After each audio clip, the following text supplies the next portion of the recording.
इंग्रजी विषयामध्ये आर्टिकलवर अगोदर आपण माहिती बघितली. आता आपल्याला बघायचं आहे ऍडजेक्टिव्हज.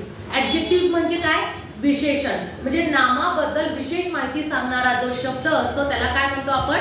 विशेषण. म्हणजे विशेष माहिती सांगणारा. त्या वाक्यामध्ये विशेष माहिती काय सांगत आहे हा शब्द आपल्याला शोधायचा आहे. मग याच्यासाठी आपल्याला काय बघावं लागणार आहे अगोदर? आता इथे बघा मी काय लिहिलं, and adjective is a word that describe a noun.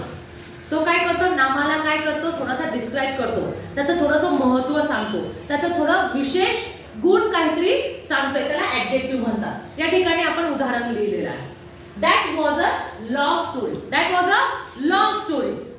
मग याच्यामध्ये कोणतं विशेषण आहे रे? That was a long story. That was a story. That was a story. ती गोष्ट आहे, पण ती गोष्ट कशी आहे? लॉंग आहे. ती गोष्ट कशी आहे? लॉंग आहे. म्हणून मग याच्यामध्ये ऍडजेक्टिव्ह कोणता वर्ड आलेला आहे? किती नंबरचा ऑप्शन आहे? Yes, absolutely right. मग तुम्हाला किती नंबरच्या पर्यायाला बोल करायचंय? 3 नंबरच्या. ती गोष्ट आहे, पण ती कशी गोष्ट आहे?